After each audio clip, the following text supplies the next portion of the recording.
Daddy Show. Step off. It's time for the main event.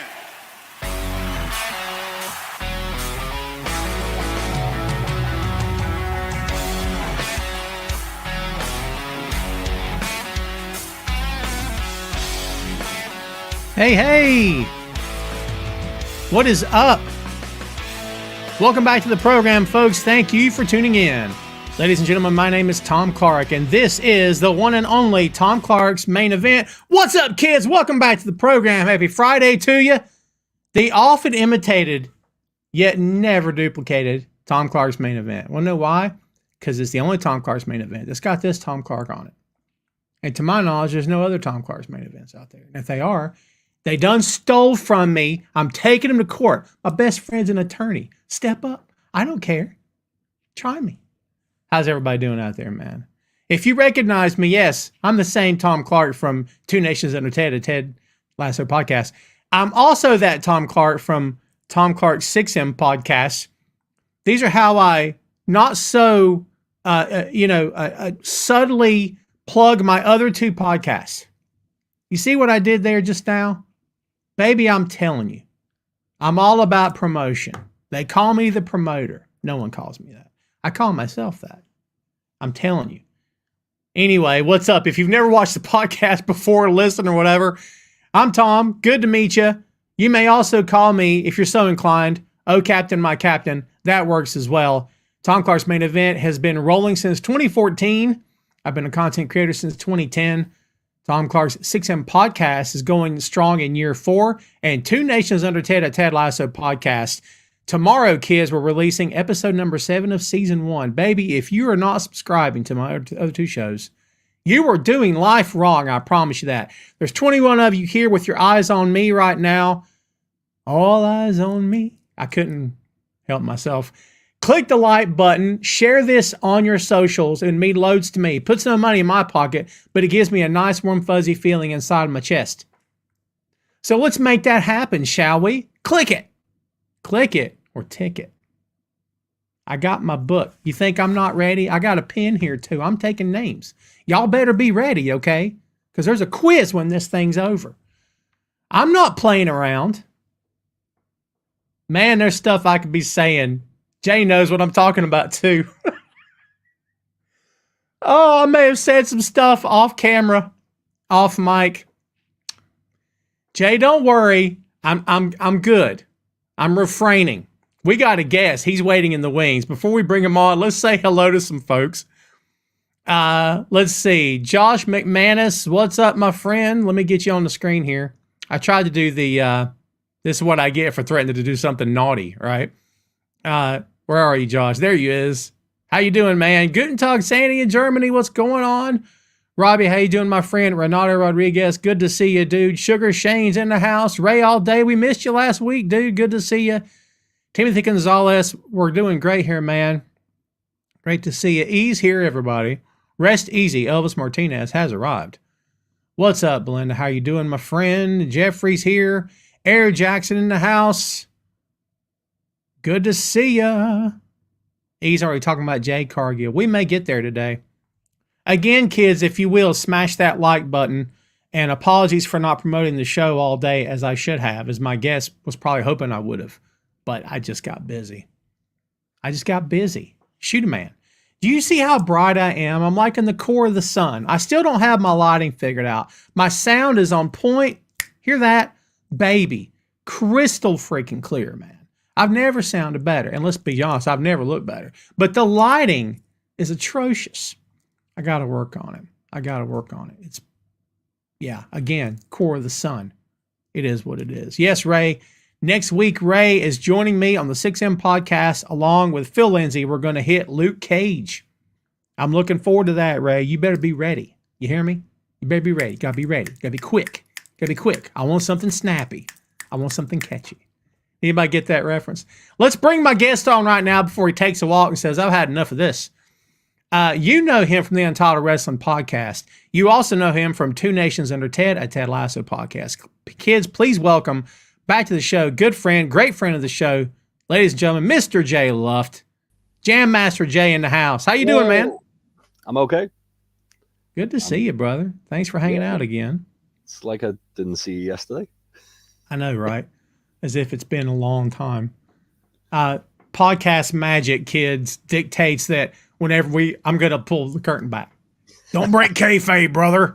But podcast magic dictates that when you bring the guest on air, you go, "Hi, how are you? Good to see you." When the truth is, you've already talked to them, but it's okay. Peeling back the curtain. I broke loads of kayfabe there. That one's on me. Kids, you remember Jay? Jay, the kids, Jay, everyone please make him feel welcome. Jeff with the J is already talking, saying, I love the hat. Thank you. It's a Gringo logo hat. Oh, man. Listen, before we get cranking, you had a big GCW weekend, right? So tell the kids where you were, what shows you watched, how many days in a row, what your standout moments were, and all that.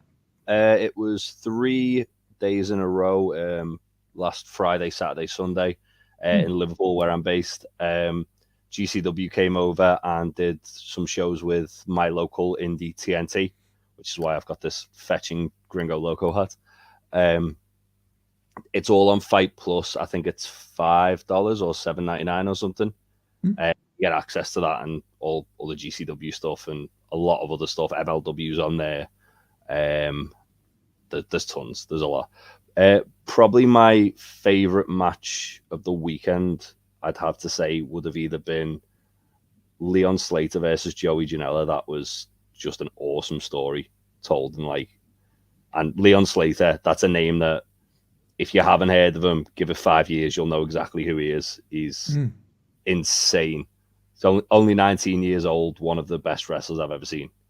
He's phenomenal. Incredible talent.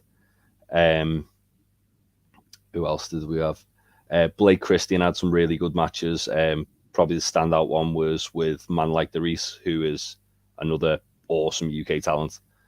And Gringo Loco was there. He did a lot of cool stuff. There was a Lucha triple threat, which was, my mind just hasn't recovered from it.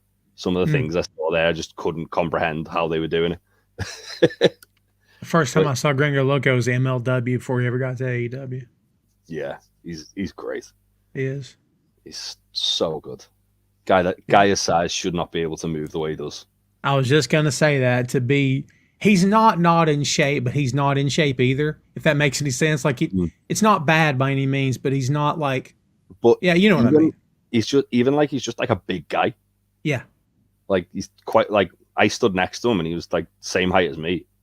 Really? So, yeah, he's like 6'1", so he's not like a little guy at all. And he was moving around like he was a cruiserweight.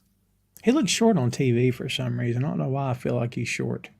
I feel like they put him with a lot of guys who are bigger than him. Like he wrestled Willie Mack and he's like deceptively tall. And I think he wrestled Penta as well, who's another one who like you don't think he's that big until you see him. Yeah, he's grown on me. I've always liked him. I'm gonna have to give GCW a chance. I know they call their world champion. They call their champion a world champion, which kids, in case you didn't know, the world title status used to be dictated by the magazines in the States. Okay, so going back to NWA, AWA, World Class Championship Wrestling, if the mags started referring to the promotion as then it was okay or it was loud or whatever, and it worked.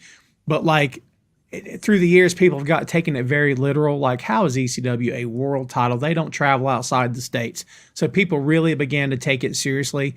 GCW is all over the world now at this point, right? So yeah, they've. This is the second time they've been over in the UK. They're in Germany tonight. So they're on like a European tour. They're in Japan in 2 weeks. And I think they've just got back from Australia as well. So they really are like all over the place.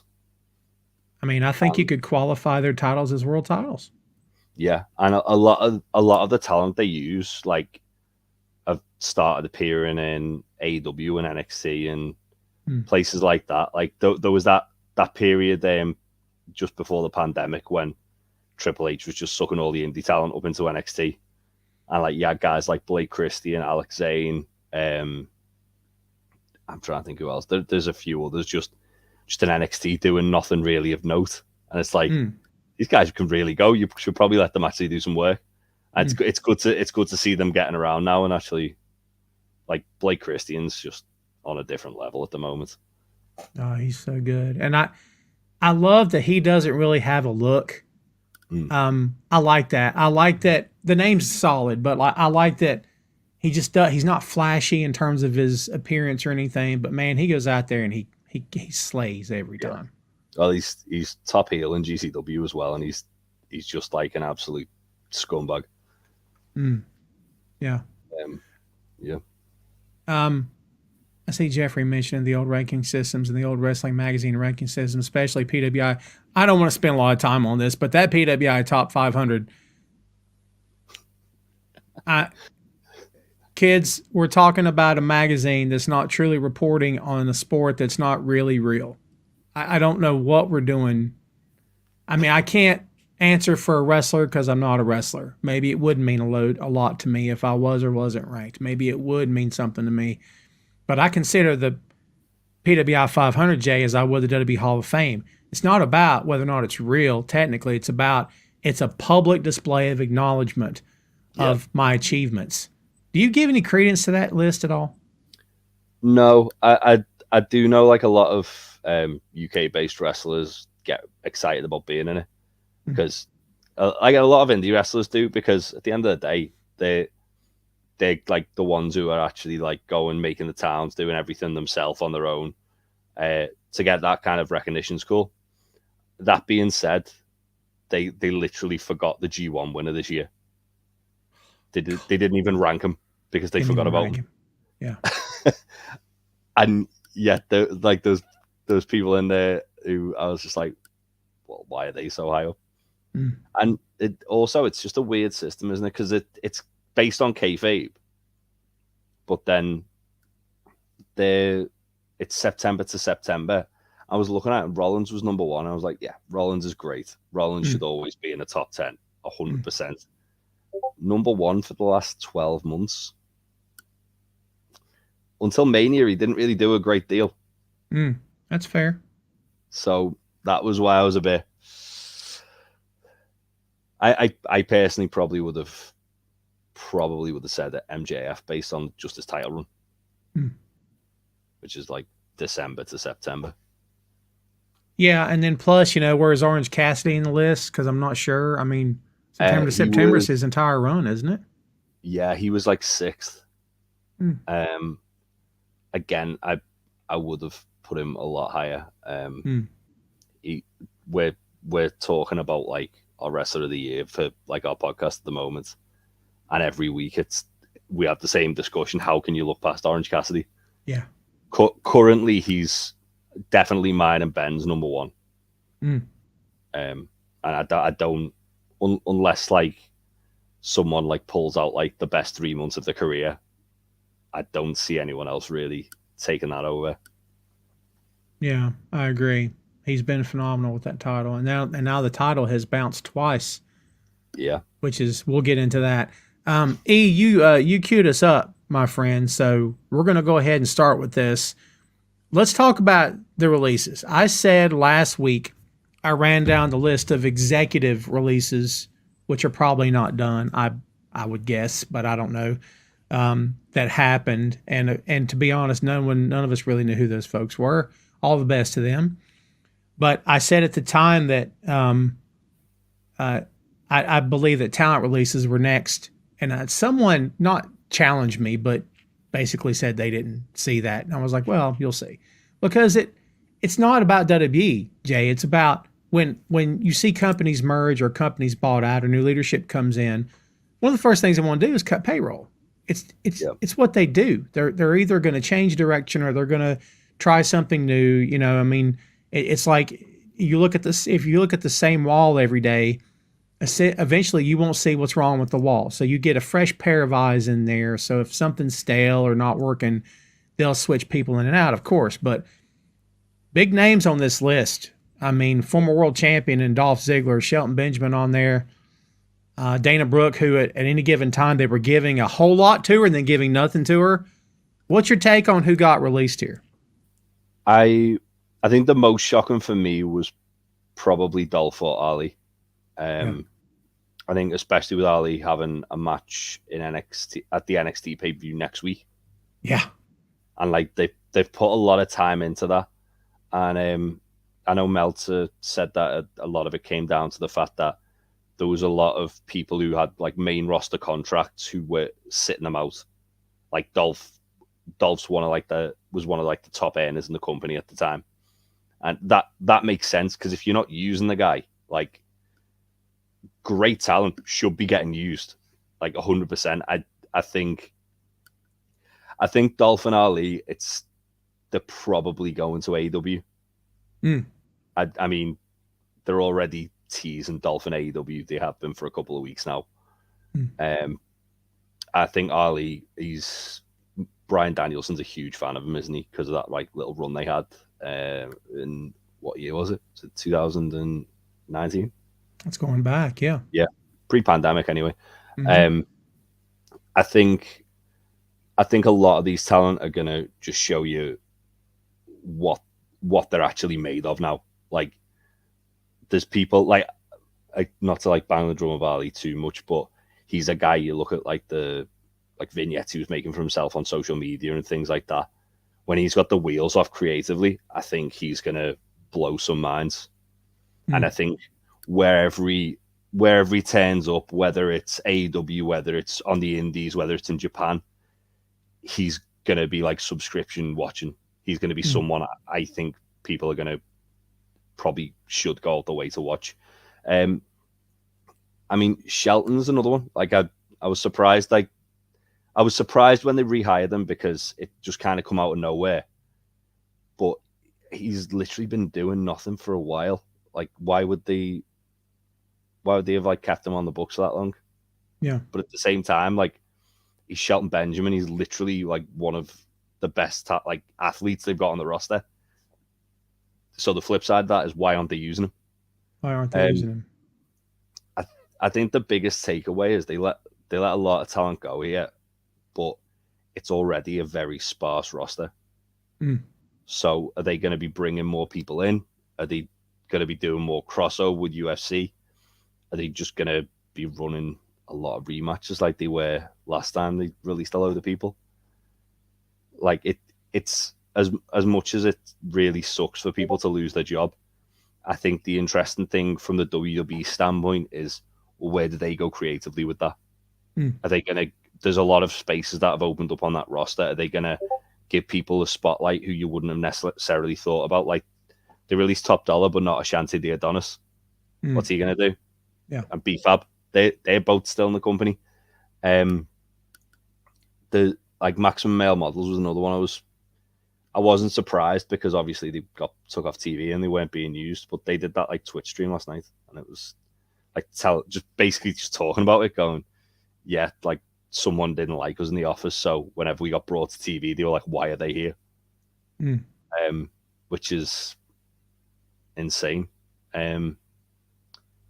Yeah, it's always really disheartening to see when stuff like this happens, especially like, I think the thing that was really not shocking, because they've done it before, but surprising, was that they'd literally just announced like a massive international show and a brand new, like the biggest TV deal they've ever got. And then they go, all right, well, now it's time to fire a load of people. Yeah. Who was it you were most surprised about? Dolph probably is my answer. Dolph is a class act. I've seen and heard him in interviews recently in the past few years, and you know, I've said this on the Main Event for years. There are two versions of the story. There's the fans version and the workers version. And in the fans version, I would say 90% of us have been saying for 20 years, God, Dolph deserves more. What are they doing? Why is he not, but you talk to Dolph, and that's never his version. His version is always, look, you can put me at any spot on the card, And not only can I work anybody on any spot, I can get over in any match on any spot. And I'm reliable. And dude, he is. He's reliable. He's dependable. He's loyal. When AW formed, I didn't hear a story about him wanting to jump ship. He was consistent. I mean, consistency is the number one trait of a pro wrestler behind the curtain. The booker wants consistency. And can I rely on you? If I've got something I need you to do or want you to do, can I rely on you to do it? Can I trust you to do it? Or are you going to, raise trouble or cause a stink backstage? And dude, he never did. So I'm surprised by that. Yeah, I think as well, his contract was due up next year, from what I understand. Next summer, I believe. So maybe that played a part in it as well, where he'd already, when he re-signed, he'd already said he wasn't really interested in re-signing, and then he kind of twisted his arm, and he decided to stick around for a little bit, and then they did bits with him, and then they did nothing with him. Yeah. And then did a little bit with him, and then did nothing with him. I mean, a guy as talented as Dolph, and is he in his 40s, or he's close to it, surely? Got to be close. Yeah. Like he's literally not in the twilight of his career, but he's kind of in like that prime area where he's experienced enough that he can go and like still go, but he's like he is like on like sort of like a limited. He's 43. Oh wow, really? Yeah. That surprised me that. Yeah. So in that case, like he's probably got what, like 5 years tops, maybe, where he's like performing at the level that he's at. So probably a good guess. I'm wanting to see him just go on the indies and kill it. Just I'd love to see that. Show up wherever. Do what Cardona did, completely reinvent himself and just show up wherever. In Cardona and Cody's cases, Jay, I don't know, but it's always felt like with both those guys, it was like, all right, okay, watch what I'll do. But with Dolph, I don't really think he needs to do that. I don't know if Dolph would care to do that. I think because we all know how good he is. Yeah, I also wouldn't be surprised if he just shown up in AEW and started tagging with his brother. Why not? And I mean, there's a lot of guys on that roster who, when he got released, were tweeting about it. Swerve immediately just tweeted Nemeth, and a couple of other guys who were from AEW were tweeting Dolph, and it's like there's a lot of people I'd love to see wrestle him on that roster for sure. And yeah, you're right about what you said. You're right about all the guys you said, honestly. But the bit about Ali wanted to get out. Yeah. And he wanted out, and they said no. And remember, dude was not happy. And I'm like, I get it to some degree. Like, if you signed a contract, you can't just decide you don't longer want to be there unless you were mistreated or you were threatened or anything could happen, right? But didn't he say something about he was asked to do something that like compromised his morals or something? They wanted him to do a bit about 9/11. I believe it was what it was. Oh wow, Jesus! Yeah. Don't anybody quote me, but I think if I got the right, I think it's Ali that story came up that they want him to do some kind of terrorist nonsense. Yeah, that's never mind, the guy I think he was barely a teenager when 9/11 happened. I think. So it wouldn't have made any sense anyway. What are we doing? Like, I don't know. Also, his whole thing is he's trying to destroy all the stereotypes and like be a positive like kind of role model. So why would they think, oh yeah, it was like 2021, wasn't it? I think when he wanted to get released, like in 2021, let's get him to do like this gimmick. Come on now. First name Vince, last name McMahon. I was gonna say, like, it's the same reason why Dolph wasn't like a multiple time world champion. It's because it's to an audience of one. I mean, if anybody wants to talk about when they finally pulled the trigger on Daniel Bryan, who was Daniel Bryan then, go back and look at Dolph Ziggler cashing in Money in the Bank and tell me that the crowd, AJ was crying, legit crying, real tears, because she was so happy for him. And I'm like, I remember being at home going, I was losing it for him because I was so happy to see the guy.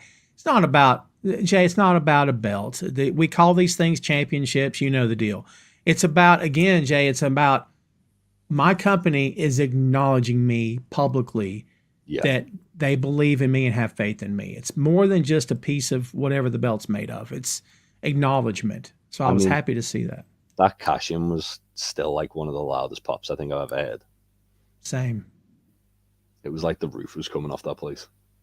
Same. And I saw a comment. I hate to call people out, but I saw a comment. Someone in here said that they wish New Day would have got released. Look, this is all subjective. You can have your opinions, but do me a favor. Be better than that. Don't sit around wishing someone gets released. I'm not a fan of Nia Jax, okay? At all. But I'm not going to sit here and say they should fire her. Dude, what? I think it was ill-advised to bring her back, but it's not my call. Like, I just, someone sitting around saying, I wish they'd fire that Tom guy. Imagine if someone said, I don't know. I'm not trying to be holier than thou here, dude, but like that kind of talk really bothers me. I mean, these aren't just faces on a TV, Jay. These are real people with bills and mortgages and car payments like we all do. My God, what are we talking about? Yeah. Anyway. It's one of those things, isn't it, as well? Differentiate between wanting to see someone be outside the company because of who they can work with and just outright wanting someone to lose the job because you don't like them. Like 100%. And Alma, I was going to say, Alma mentioned Elias. I'm not a fan of his character, but I hated to see him released. Yeah, I think he's someone who kind of he plateaued quite early on. I felt like I remember I think it was during the pandemic. He had a really good match with Seth Rollins. Not that it's hard, but it was like, okay, yeah, like this guy can go, and like never really felt like he kind of got past that. And every time there was always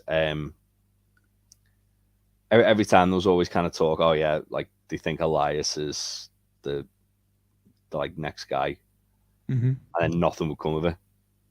And then they did the Ezekiel thing. I was like, okay, maybe this is actually a clean break. And instead of, oh, it's terrible, but instead of like just like having it, treating it as a clean break, they tried to be meta with it. And it was like, well, it's different, but also it's instantly pigeonholed him. It instantly puts him in, this is just a goofy comedy gimmick. And Kevin Owens is really angry about it. And that became his gimmick, just a guy that Kevin Owens murders every week. Yeah.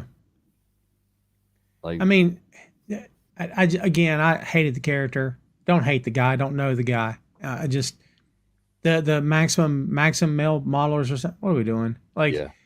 But I don't know. It just, for me, that kind of stuff it just doesn't. For me, it doesn't work. I don't know. Sandy mentioned Rick Boogs. Rick Boogs is in the gym somewhere right now picking up a compact car. I'm just saying. He's freakishly strong. Yeah. I think that there's a couple of people there I think are going to be just fine because they're creative, they're charismatic, and there's that many wrestling companies about now that there's always going to be places to work. Yeah. Like, I'm not just saying it like AEW. I'm saying, as I said, Japan, the Indies, Mexico's getting bigger and bigger. UK's got a massive scene. Germany's got a big scene. Like, there's an abundance of places to work. It's just a case of who wants it, because obviously there's some people who were signed who were like ex kind of sports stars and stuff like that, and you tend to find like when they get released, they just lose interest. And then there's others who are like Ali, like Ziggler, who wanted to be pro wrestlers.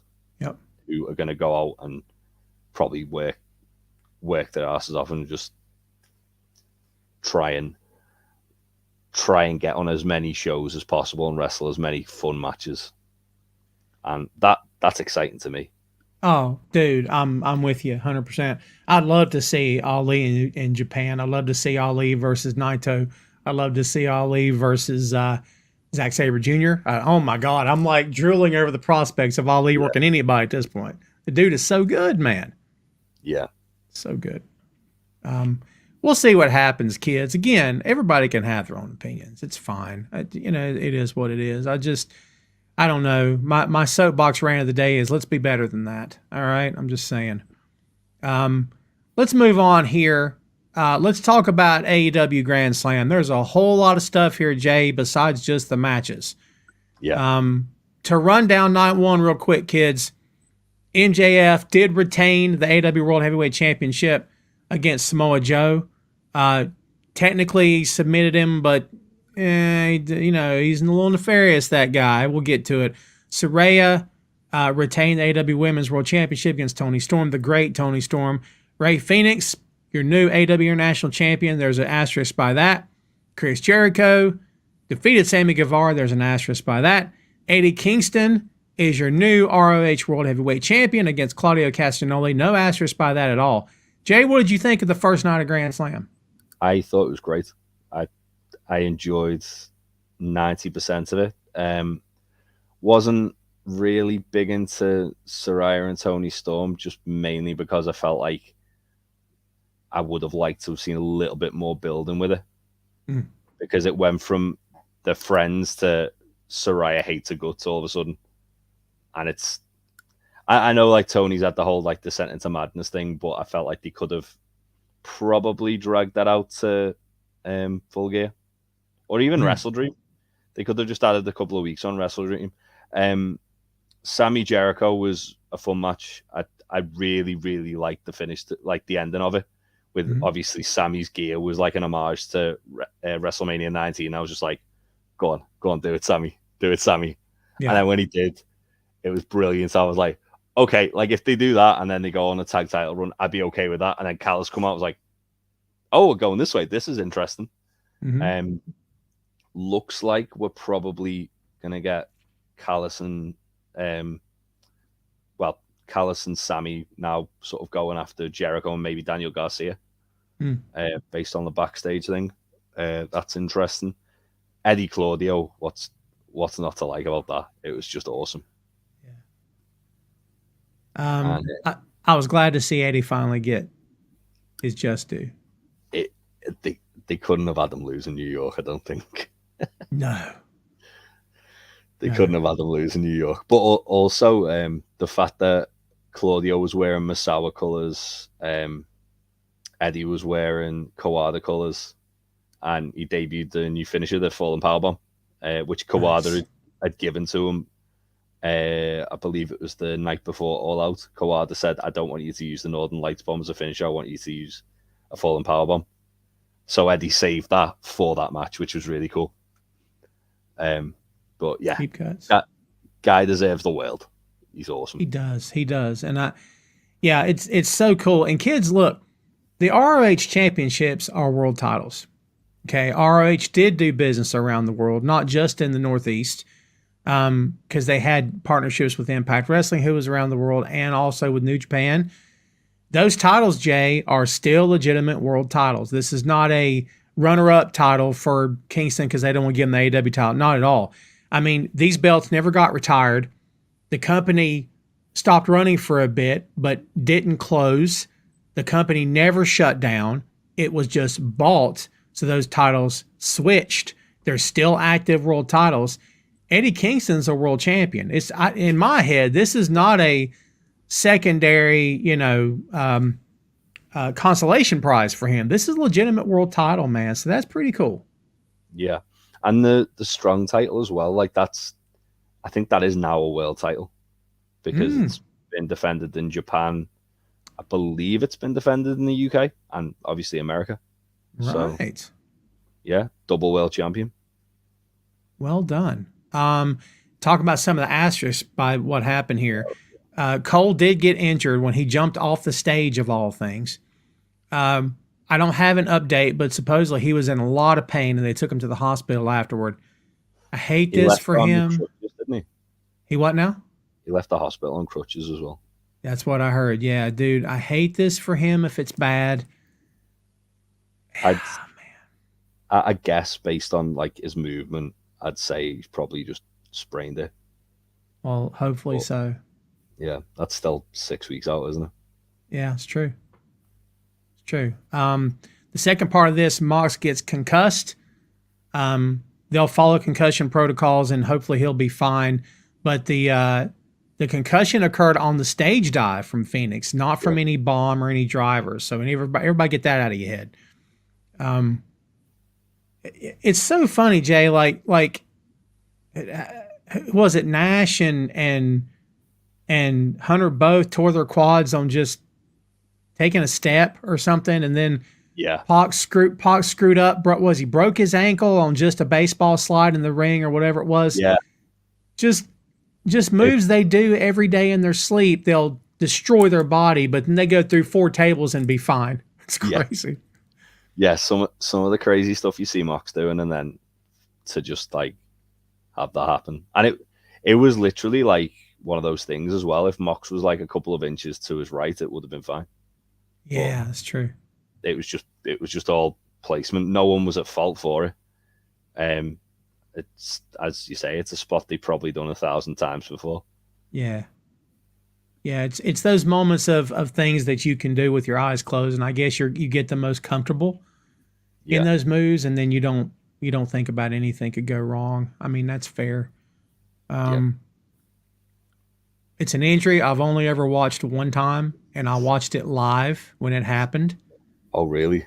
Sid Vicious, yeah. Me and a buddy of mine were watching Nitro that night, and we're watching it, and when you see it, it looks like a special effect out of a movie. It looks like it's CG, like it's not real. And when it happened, I'm like, oh my God, I almost threw up. And WCW replayed it like 3 times. And my buddy's going, dude, did you see it? And I'm like, oh, I can never look again. My eyes are burning. I've never watched it again through all these years. It's horrifying. Horrifying. Yeah. Tim says, how about the segment where MJF did the remake of Bret Hart? I love that. I thought that was brilliant. Well, let's be honest here, Tim, and call it what it is. That's Mean Joe Green, who played for the Jets at one point. That was from a Coke commercial. I think it was Coke or Pepsi. That's where they got that for Bret. That goes way back to like the 70s. Yeah. Player walking through the tunnel to the field, and kid said, I think he said, go get him, Mean Joe or something. And the player, he comes back, Joe, and takes his jersey off and gives it to him. And then he hands him a Coke or a Pepsi, whatever it is. And he drinks it and advertises the drink and everything. So yeah, that's where that came from. Brilliant. Yeah. I love it. What do you think about, you mentioned Guevara's gear, and then we had that spot. Do you have a problem with wrestlers like running back, not traditions, but tributes and stuff? Does any of that stuff bother you at all? No, I really liked it.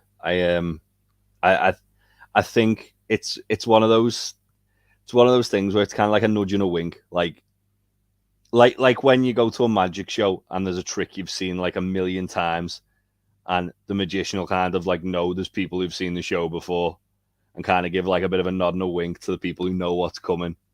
But then the people in the crowd who don't know what's coming are blown away. It's that kind of like thing where like diehard wrestling fans who obviously knew about Jericho Michaels could see by both guys' gear. Oh yeah, this is an homage to WrestleMania 19. That's really cool.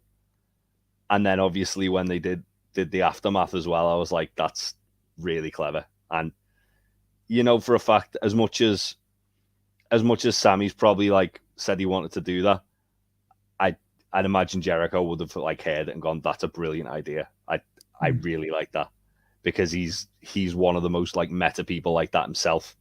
It's one of those things like it seems to happen more in AEW, but you do see it like elsewhere as well, where it's becoming a bit more prevalent. If there's someone like if there's like some kind of like thing where there's going to be there could be an homage to something, they'll do it. I'm trying to think, was it Grayson Waller and Johnny Gargano in NXT? When like Waller was sort of feuding with Shawn Michaels, and that's why he brought back Gargano. Yeah. Like Waller was doing like little Shawnisms, and I think he had gear that was kind of like designed to look like Shawn's. It's just stuff like that. It's like, as I say, for people who've been a fan for like a really long time or like grew up watching it, it's just like a cool like nod and a wink, isn't it? I love the tributes. I have no issue with the tributes at all. I'm fascinated by people who have a problem with tributes in pro wrestling. It's weird to me. I don't get it. We all take inspiration from somebody. I mean, find the first podcaster, name the first person that recorded their voice to speak. Well, that's not a podcast. That goes all the way back to the first days of radio. I mean, we all take inspiration from somebody. Everything's a tribute to somebody in some certain way. There's so much of my vocabulary that came from other places. There's certain key phrases that I use that came from a movie I loved, or from a friend of mine, or from a relative, or from a TV show that I've incorporated into my vernacular that I use every single day. Does that mean I'm ripping somebody off? No, it's a tribute. I have no problem with it at all. Jeff, thank you for setting me straight. Yes, 70s Super Bowl commercial. There you go, with Mean Joe Green. I got them all right. I'm so happy. Was it Coke or Pepsi, Jeff? It was one of the two. I want to say it was Coke, but I can't remember. What's going on, Ron? Marie with Peaches and Power Bombs. How you doing? Oh yeah, Marie's a huge Eddie fan. Sugar Shane, LFTR. Oh yeah, of course, FTR tribute to the Midnight Express. I was gonna say, isn't the music literally a remix of the Midnight Express's music? So the theme, I forget the name of the theme, but the theme's from the film The Midnight Express. Right. Yeah, but supposedly I think that music is so effing expensive that Tony Khan didn't want to pay for it, so they just remixed it and made it sound alike. Yeah. So, yeah. Which, I mean, that's what Jimmy Hart used to do in WCW. Mm-hmm. TDP coming out to Legally Distinct Smells Like Teen Spirit. Yes, my God. Yeah, everybody's hit. It was Coke. Well done. Night 2, and I don't nobody spoil nothing. If you know what happened, keep it to yourself. We don't do spoilers here, man. Yep. Night 2, Mike Santana takes on Boulder. Hook, Orange Cassidy, and Chris Stanlatter take on Anna Jay and Matt Menard and Angelo Parker. Darby Allin and Sting with Nick Wayne take on Christian Cage and Luchasaurus. The Elite, Nick Jackson, Heyman, Adam Page take on the Mogul Embassy. And I just want to do that dance of Prince Nana, that Swerve Strickland song.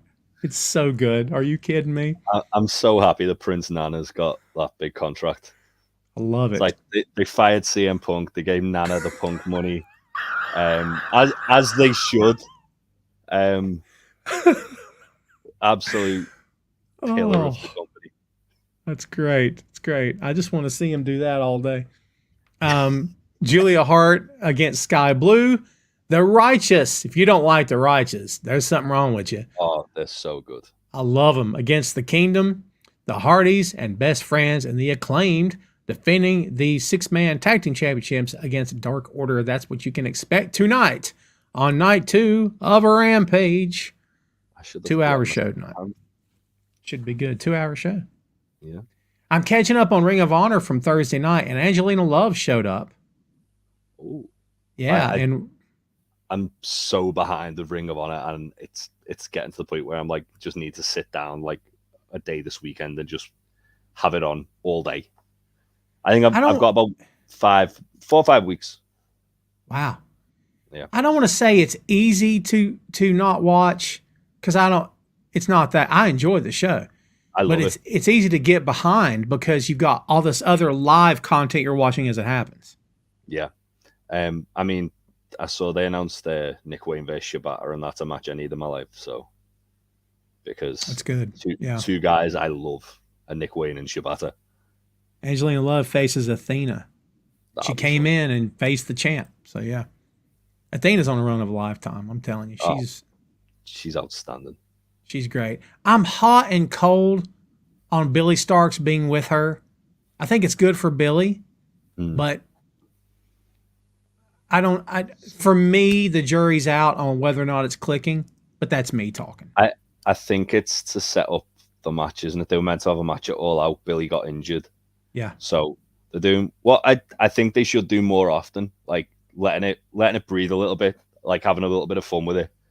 I saw the video of the Minion and Training thing with like Billy and Lexi with Athena just barking orders at them.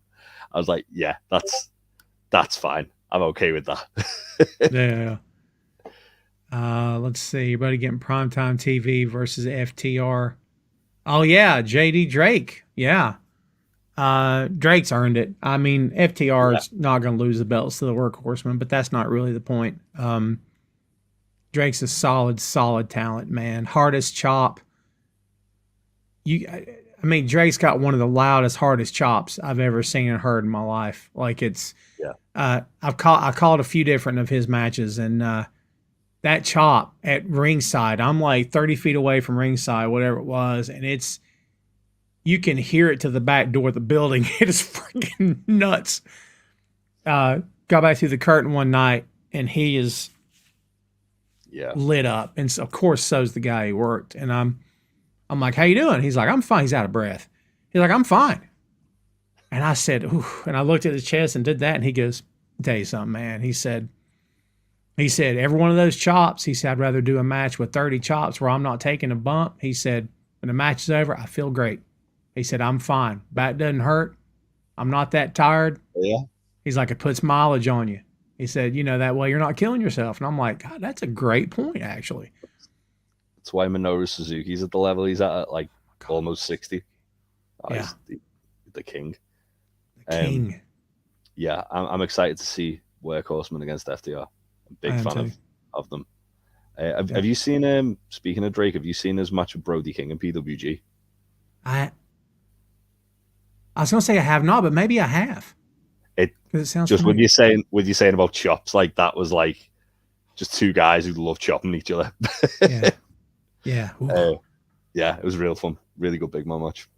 There's great clips of Bad Luck Fale in a parking lot with fans, I think before or after a show, and he's totally not in character, and these dudes are lining up to take chops. And he's looking at him like, "Are you sure? Are you sure?" And the guy's like, they're pulling their shirts up and stuff. Dude, I mean, like a shotgun shell. You know what I mean? I'm like, whew, geez, I don't know if I could do it, man. I've only been chopped by like an actual pro wrestler once, and it sucked. Yeah. It was Go Shiozaki, who's former Noah champion. Wow. It was when he was like on excursion, so he was only young, and he was on this like show in the UK. Literally like loads of big names, like Pac was on it, Claudio was on it, Chris Hero, El Generico, rest in peace, Matt Sydal, Nigel McGuinness, Rhino, and Go Shiozaki was on it, and didn't speak a lick of English. And my friend was like, "Oh yeah, can you chop me?" And he's like, "Yeah." Just hits him with a chop. And I was like, "Can you get a picture with you?" And he just chopped me. And I was like, "Oh God, no. Oh no, that hurt so much." Wow. You said rest in peace, El Generico. Are you being kayfabe? Keep kayfabe. I thought first, I laughed and I thought, did someone else run the gimmick before Sammy had it and I didn't know about it? So that's the first place my head went to. So talk about tributes. Yeah. Well, I'm looking forward to tonight. We'll see how it goes. Looking forward to Collision tomorrow. I will say this, and this is not an indictment on what they should or shouldn't have done with Punk, but I will say that show, in my opinion, has not found its footing since Punk was fired. But that could just be, Jay, that they don't quite know how to recenter the show yet, if that makes sense.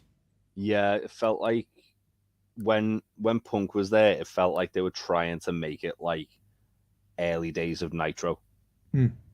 And now Punk's not there, and it feels like Danielson's got his hands on a bit more.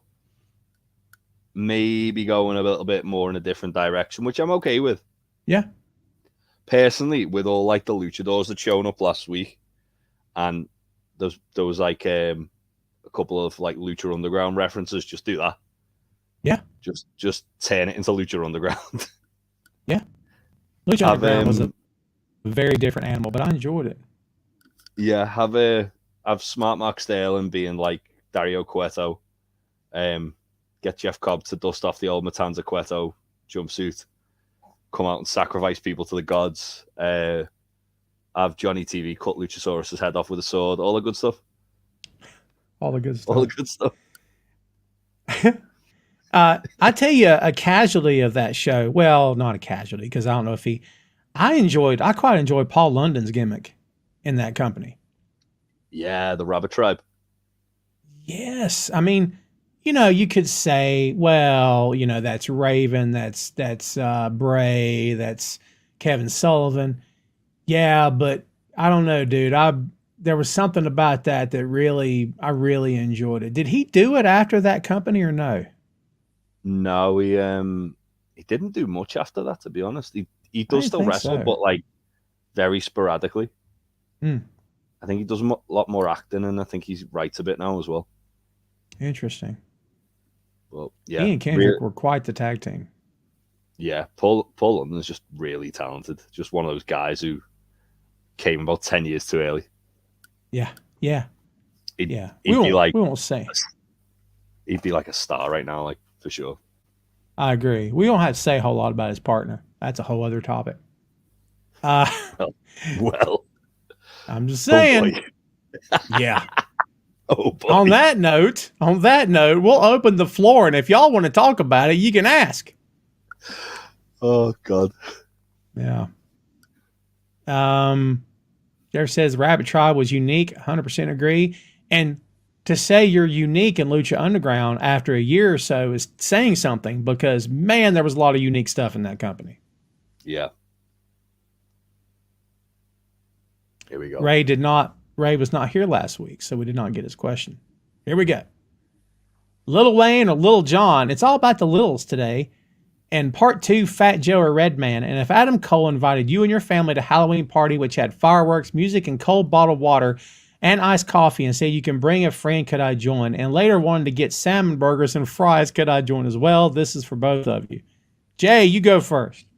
Lil Jon, Redman. Yes to all of it. I'm with you, 100%. Okay, I love Lil Jon. You don't like Lil Jon, I'm telling you there's something wrong with you. Yes, the Brian Kendrick. Don't worry about it. Long story. Yeah. There's here's what you'll have to look up, kids, and you too, Jay. Lil Jon's Kool-Aid Christmas song. Have you heard it? No, but I will be looking this up after this. Oh, I'd show it, but they'll pull my show down. It's ridiculous, but it's the Kool-Aid Man's in it. Damn. And no eggnog, more Kool-Aid. Oh yeah, it's ridiculous, but he's so freaking funny. Oh, guy's so funny. Kids, the floor is open. Whatever you got for me, hit me. Sugar Shane says, what wrestlers would you put in the game Mortal Kombat, and what would their fatality be? Ooh, that's a good one. Yeah. All the members of the House of Black, different ways of kicking people's heads off. Penta, have him rip someone's arm off and kill them with it. Love it. Mox, and just whatever Mox wants to do, because he's got a lot of ideas. Nick Gage with a massive pizza cutter. It just rolls around and stuff. Yeah. Flames behind it as it rolls. Bundle of light tubes in one hand, pizza cutter in the other. Yeah. Oh, that's funny. What's his name? The Machine. Oh, Brian Cage. Brian Cage. Well, I couldn't get his first name out to save my life. Yeah, the Machine, Brian Cage. He'd be a good entry. Orange Cassidy, just because it would be funny to see him on a game. Yeah. He wouldn't really fit. A lot of teeth. Danhausen, that'd be great. Yeah. That'd be good. All right. Robbie says, this week's Who's the Wrestler? Name the real name by the real... Okay. Nelson Arazo, Ray Allen Reeves, Terrence Michael Brunk. I know 2 and 3. I have no idea on 1. Wow, I don't think I know any of them. I suck at this game. Who's 2 and 3? 2's Ryback. And 3 is Sabu. Well done. I have no idea on who Nelson Arazo is, though. I don't know. Ryback blocked me at one time on Twitter. It probably blocked me. I don't know what I did to him. Who's skipping your question, Vic? Hold on. Did I see Daniel Garcia getting Tony Khan to dance after Dynamite went off the air? It's on YouTube. Yeah. Let me guess, Vic. Fans hated it and crapped on it and said he's a piece of crap and Tony's he's a money mark. If I hear the word money mark again, like, and to Eric Bischoff and anyone else who wants to criticize Tony Khan, how long did your run in WCW last there, Eric? Versus how long has Tony Khan's run with this brand new company been so far? Let me hear it. I'm just asking a question. Money mark. Rant over. Just saying. Homicide's the first. I never would have got that. Nah, I would have got that. Never would have got that. Jeff says, why is it Ray all day? Always makes me hungry with his questions. Yeah. You know what keeps happening every time we record? Almost every time we record Two Nations. By the way, Two Nations under Ted Lasso podcast. New episodes drop every Saturday, kids. Go check it out. I get hungry a lot when we do Two Nations pod. We do talk about food quite a lot. Yes. Usually because they're eating fish and chips in the pub. Yes. Yeah. I mean, we do have the Christmas episode next week to record, and that's going to make us all hungry. Oh God, I'm looking forward to that. Yeah. Yeah. I'm such a fan of Christmas. In my younger days, I was something of a Grinch. Hated everybody and everything. Dreaded the season until my son was born. And then I completely changed my tune. My tree goes up every year on November 1st. Suck it, Grinches. I don't care what you think. I celebrate, baby. I'm a Christmas guy.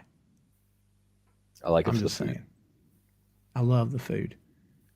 Ron, from your lips to the ears of God, you said something factual is likely why Ryback blocked you. Ryback's in his own little world, to be fair. Most of the time. But I'll say this for him. Go back. Everyone go back. Don't do it now. You're watching my show. Go back after we're done. Look up the clip of the night that CM Punk ran JR out of the ring and Ryback's music hit. And he came down the ramp. That place went nuts. Yeah. Okay. Lost it. And Ryback walks down, looks at Jim, and says, come on. And he has him walk back into the ring with him. I'm like, this guy might be a star. I think this is working. Saying. Yeah. Saying. Well, we're kind of quiet on open floor today, kids. It's all good. All right, folks. Well, that might be what we have for you. Jay, I was going to ask you one more thing, and now I've forgotten what it was. Okay, I'll just hit you with a random out of the blue. What are you most looking forward to right now? Any events, Wrestle Dream, for example, anything coming up? We just got through the thick of a lot of big time events over the past few months, right? But like, what's on the horizon that you're personally looking forward to? I mean, Wrestle Dream's shaping up to be like card of the year so far, isn't it? Mm. And not even like card of the year, like because it's a big show, like card of the year because they're just putting all these like matches on that you're like, I did not know I needed that. Like Swerve and Hangman. Yeah. That's got match of the year written all over it. Danielson versus Zack Sabre Jr. Don't get me started on that. Yeah.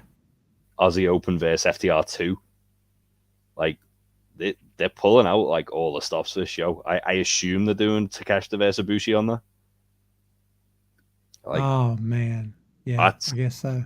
That's what like the next one I'm really excited for. I'm trying to think what else. GCW are doing a War Games show the week after that. Yeah, actually, I've just seen what Vic said about Mike Bailey versus Will Ospreay at Impact Bound for Glory. That's going to be silly. Yeah, there's quite a lot coming up, to be honest. Obviously, Wrestle Kingdom's just round the corner. Be foolish to kind of overlook that. I'm Full Gear. Yeah, it's true. I'm intrigued about Survivor Series in case Pepsi Phil shows up. Pepsi Phil. Because he teased it the other day, didn't he, on is a MMA commentary. Yeah. So he's got 2 months of waiting around. I mean, yeah, God, we've talked about that a lot, haven't we? Too much. Way too much. Yeah. I'm so tired of talking about Phil. I know. Jeff says Crown Jewel in November. Yeah. But they fired Mansoor, so he's going to be like the hero. Yeah. Well, kids, guess what? I think that's what we got for you. Before we get out of here, Jay, tell the folks out there where they can find you and your show. Well, I am, first and foremost, I am part of the Untitled Wrestling Podcast. We record a weekly show and we do lots of other fun little bits in between. Usually releases on a Tuesday or a Wednesday, depending how quickly we manage to get it edited and our recording schedules. And for the most time, it's usually an hour or two. We usually talk about AW, what's going on in the wrestling world, and just general nonsense as well in between. This week we spoke about TNT GCW because we were all at that. We also have a Wrestler of the Week thing we do on there, which there's 3 of us on the show. The 4th choice is always Juice Robinson, because why wouldn't it be? Of course. We're on wherever podcasts are available: YouTube, Twitch, Twitter, Discord, and Instagram, I think, and Facebook as well. I think most of them, it's either Untitled Wrestling Podcast or Untitled Rest Pod on Twitch and Twitter. Maybe Discord as well. No, it's the Untitled Wrestling Podcast on Discord. Also, I am part of Two Nations Under Ted with Tom and our good friend Joe. We talk about Ted Lasso, and it's very fun. It is very fun. Yes. And I don't think I've got anything else to plug. I'm pretty sure I haven't. That's pretty good. That's pretty good. Oh, join the Bunk Studios Discord. Oh, my God. Because you were about to forget about that. I totally forgot. You were about to Oh, my God. We had 21 people here, and now we're down to 7. The other 14 left, never heard it. Why do I keep forgetting? All right. There's 8 of you here. I know, right? I got to get it on the bottom. Yeah, I need to tweak that banner. How many of you have Discord? Number 1, it's free. Number 2, it's easy. Number 3, it's much cooler than Facebook. I promise you. Okay. There's all kinds of channels in the Boink Studios Discord. Anything you're into. If you were to join the Discord and you don't see something you'd like to talk about, let me know. I'll add the channel for you. I'm easy like Sunday morning. Thank you, Jay, for reminding me. My God in heaven. Keep forgetting. You kidding me? Well, Jay did great for us, kids. Not only did he drop some pro wrestling knowledge, he reminded me of something I was supposed to be doing for the past 3 weeks.